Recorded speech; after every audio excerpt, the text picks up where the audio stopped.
Today is September 2025, and we have visitors at the Museum of Us, James and Bob Terry.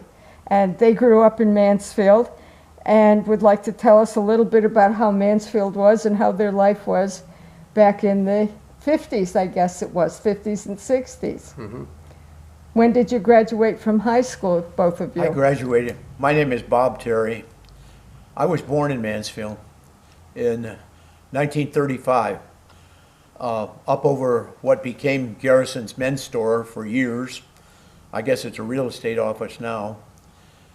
It was a Dr. Meeker's office at that time, and that's where I was born. We lived, all of us, at 92 North Main Street growing up.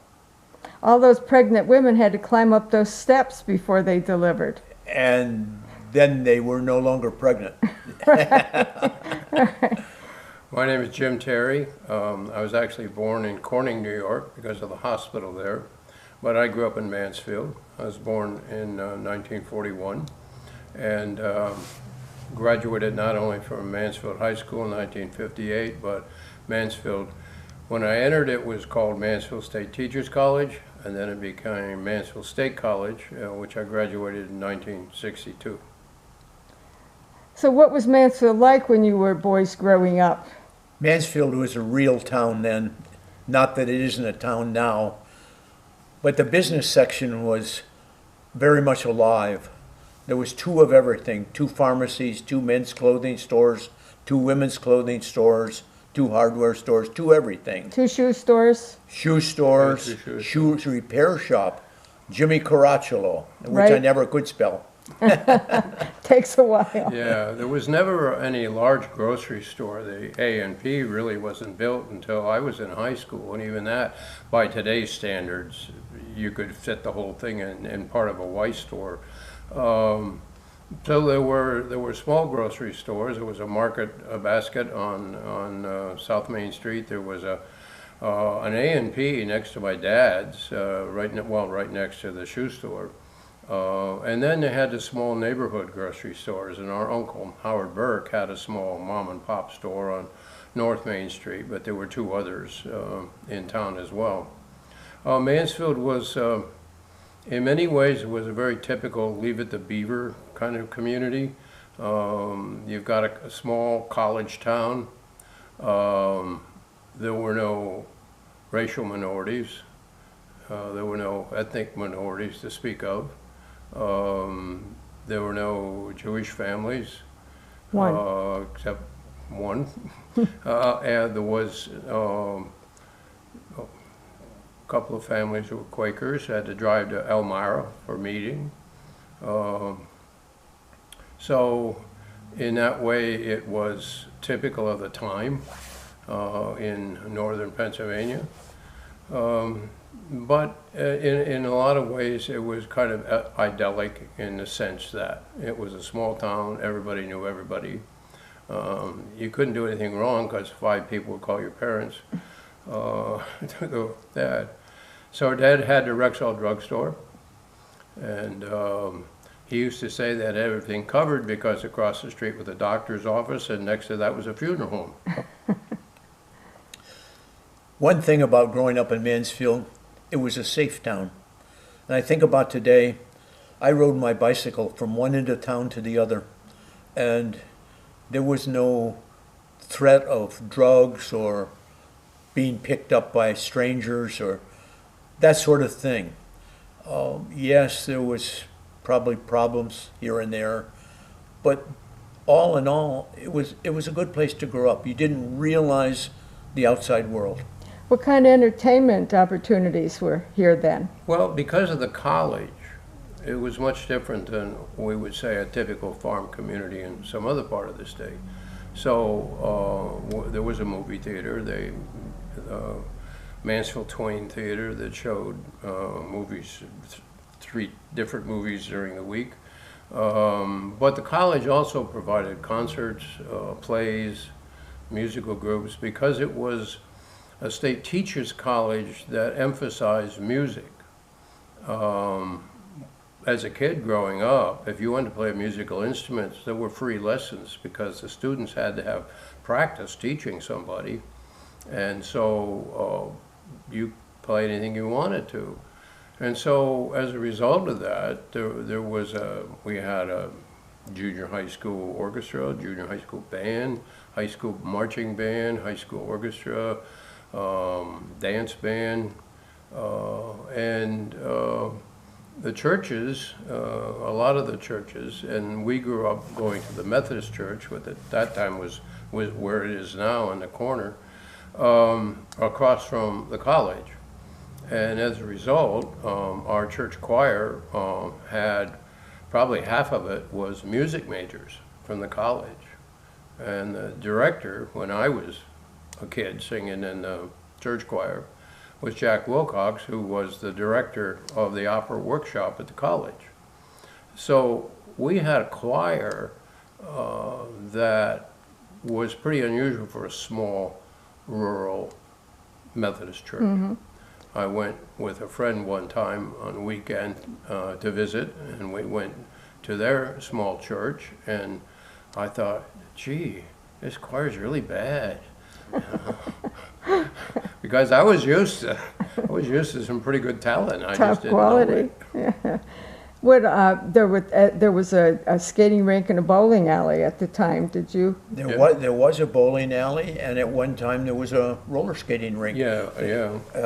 A small one on West Wellsboro Street, and then years later there was a much larger roller skating rink on the south end of town, and a new bowling alley from that area there too.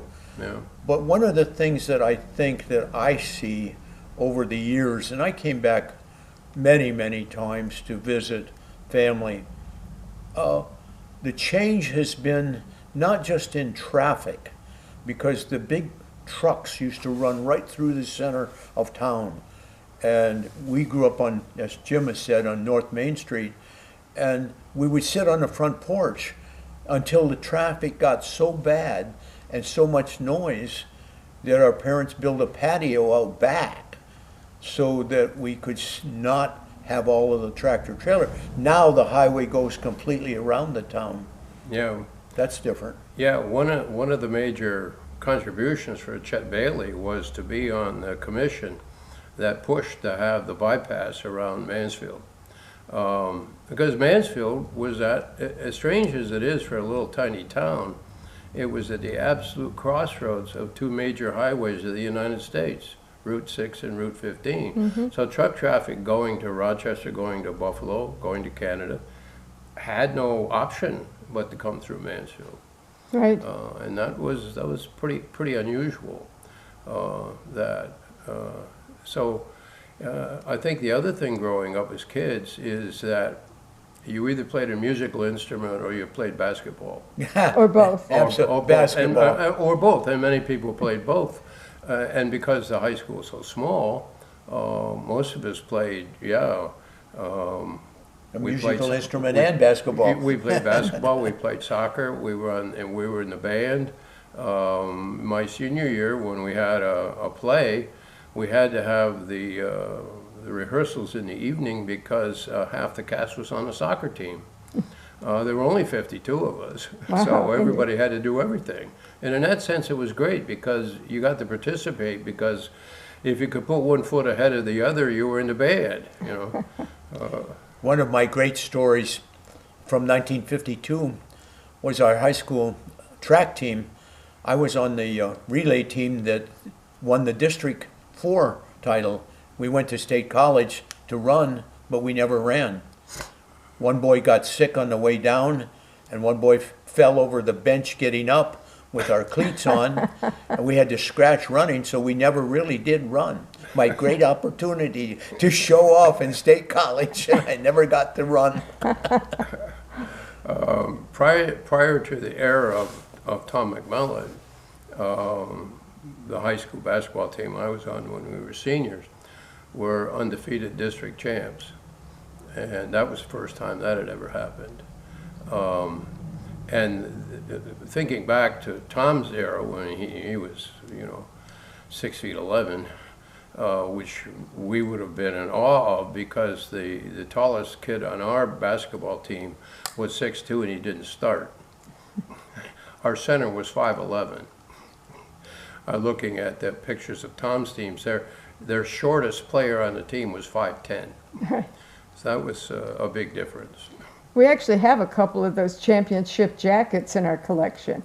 We have the one from Phil Wilson and the one from Farrell. Oh, from yeah, from Right. Jim. Okay, yeah. So that memorializes that championship. Yeah. I think the other thing, it changed a lot, and there was no way around it. When they widened Route 15, of necessity, they cut down all the trees on North Main Street. And well, they replanted them now, but there was a point at a time, and this is after we had left home, where that just looked so bare and not pleasant at all either. But I think growing up in that period of time, of both when Bob and I did, as a kid, it was an enormous amount of freedom. Now, this is before modern technology of almost any kind, really. We didn't get a television set till I was in 8th grade. So. And what about some of your teachers that you remember at the high school? I commented on right across the road from you here in the center was Straits. And Helen Strait was a history teacher at Mansfield High School forever, and a good one, too. I think we were very fortunate in Mansfield in our teachers. I think there was a lot of quality. There was a progression, it seemed. I don't know for sure. Example, Professor Baines, John Baines, lived on North Main Street. And I remember him picking me up every day it rained to take me to high school. I would be standing out on the street desperately carrying a big horn, and he would feel sorry for me and take me to high school. But he ended up a professor at Mansfield State. Right, he had a PhD. And he had a PhD. And that was not that uncommon. Well, I think there was a progression. My high school biology teacher went on to teach at the college. My geography teacher went on to teach at the college. Yeah, there was quite a bit of that. And I think because Bob and I grew up here and then went to college, a lot of the college professors that we had, we'd known most of our lives. Sure, and played with their kids. And they played with their kids. And the president of the college when I was in high school, James Morgan, his son Jim was a personal friend of mine. And I spent a lot of time in president of the college house. And we didn't think, And the daughter, Betty Lou, was in my class. Yeah, so we didn't think much about that at the time. Well, my little camera usually gives out at about 15 minutes, and we're at 13 now. Okay. So what would you like to say in summary about Mansfield? I think we both remember a lot of good things.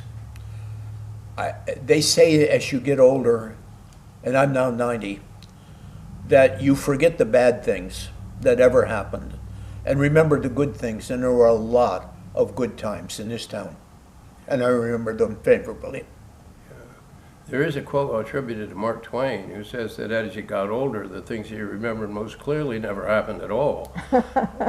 So, true. we don't, we hope that's not true with our memories here today. But thank you for what you're doing here. It's appreciated. Thank you, Joyce, very much. Well, thank you for taking the time to talk to us about your life here. We really appreciate it.